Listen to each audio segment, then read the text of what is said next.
പാലക്കാട് നെന്മാറ സജിത വധക്കേസിൽ വിധി ഇന്ന്. നെന്മാറ ഇരട്ടക്കൊലക്കേസ് പ്രതിയായ ചെന്താമരയാണ് ഈ കേസിലും പ്രതി. പാലക്കാട് ജില്ലാ കോടതി ജഡ്ജി കെന്നത്ത് ജോർജാണ് വിധി പറയുക. അയൽവാസിയായിരുന്ന സജിതയെ 2019 ഓഗസ്റ്റ് 31-നാണ് ചെന്താമര വെട്ടിക്കൊന്നത്. അതേസമയം പ്രതി ചെന്താമരയെ ഭയന്ന് പ്രധാന സാക്ഷി നാടുവിട്ടു. പോത്തുണ്ടി സ്വദേശി പുഷ്പയാണ് തമിഴ്നാട്ടിലേക്ക് നാടുവിട്ടത്. വിവരങ്ങളുമായി അരുൺ ആലത്തുറപ്പും ചേരുന്നു. അരുൺ പറയൂ.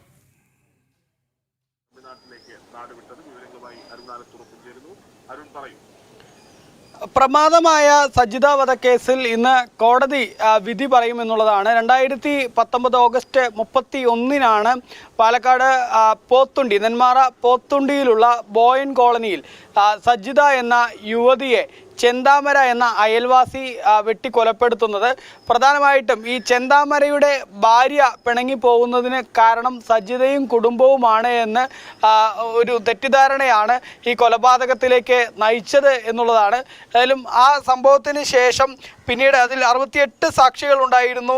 ഇതിൽ പ്രതി ചെന്താമരയുടെ ഭാര്യ സഹോദരൻ, അതുപോലെ തന്നെ കൊല്ലപ്പെട്ട സജിതയുടെ മകൾ ഉൾപ്പെടെ 44 പേരെയാണ് പ്രോസിക്യൂഷൻ സാക്ഷികളായി വിസ്തരിച്ചത്. തുടർന്ന് കേസിൽ 2020-ലാണ് ചാർജ് ഷീറ്റ് സമർപ്പിച്ചത് എന്നുള്ളതാണ്. ലാബ് റിപ്പോർട്ടുകളും മറ്റ് പരിശോധനാ ഫലങ്ങളും ഒക്കെ ലഭിച്ചതോടെ 2025 ഓഗസ്റ്റ് 4-ന് സാക്ഷി വിസ്താരവും ആരംഭിക്കുകയുണ്ടായി. ഏതായാലും കേസിൻ്റെ വിചാരണ സമയത്ത് ഉൾപ്പെടെ ഈ ചെന്താമര ഭീഷണി മുഴക്കുന്ന സാഹചര്യം ഉണ്ടായിരുന്നു.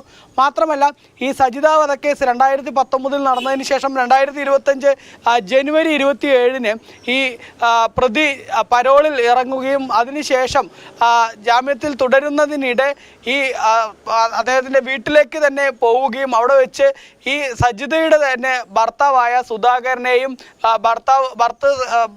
സുധാകരൻ്റെ അമ്മയായ ലക്ഷ്മിയെയും വെട്ടിക്കൊലപ്പെടുത്തുകയുണ്ടായി. നമുക്കറിയാം, ഈ ചെന്താമര ഈ ഇരട്ടക്കൊലപാതകം നടത്തിയതോടുകൂടെയാണ് ഈ കേസുമായി ബന്ധപ്പെട്ട ഇത് വലിയ രീതിയിൽ ചർച്ചയാവുന്നതും പുറം ലോകത്തെ ആകെ ഞെട്ടിക്കുന്നതും. കാരണം പോലീസിന് ഉൾപ്പെടെ കൃത്യമായ നിർദ്ദേശമുണ്ടായിരുന്നു ഈ പ്രതി നെന്മാറ പഞ്ചായത്തിലേക്ക് ഉൾപ്പെടെ കടക്കരുത് എന്ന്. എന്നാൽ പോലീസിൻ്റെയൊക്കെ ഒരു വീഴ്ചയുടെ ഫലമായിട്ടായിരുന്നു ആ ഇരട്ട കൊലപാതകം നടന്നത്. അങ്ങനെ ആ ഇരട്ട കൊലപാതകത്തിന് ശേഷമാണ് പ്രതി ചെന്താമര എന്തുകൊണ്ടാണ് ഈ കുടുംബത്തിലെ ഓരോരുത്തരെയും ഇങ്ങനെ തെരഞ്ഞുപിടിച്ച് കൊലപ്പെടുത്തുന്നത് എന്നുള്ള കാര്യം വ്യക്തമാക്കിയത്. പ്രധാനമായിട്ടും തൻ്റെ കുടുംബം തകർത്തത് ഈ അയൽവാസികളാണ്, തൻ്റെ ഭാര്യ പിണങ്ങിപ്പോവാൻ കാരണം അയൽവാസികളാണ്, ഒരു മന്ത്രവാദി ഇതുമായി ബന്ധപ്പെട്ട കാര്യങ്ങൾ തന്നോട് പറഞ്ഞു എന്നൊക്കെ ആയിരുന്നു ചെന്താമര പിന്നീട് പ്രതികരിച്ചിരുന്നത്. ഏതായാലും ഈ കൊലപാതകം, അതായത് ആദ്യം സജിത വധവും അതിനുശേഷം സജിതയുടെ ഭർത്താവിനെയും അതുപോലെ തന്നെ അമ്മയെയും ഉൾപ്പെടെ കൊലപ്പെടുത്തിയതിന് ശേഷവും ഇനിയും തനിക്ക് ആളുകളെ കൊലപ്പെടുത്താനുണ്ട്. അതിലൊന്ന്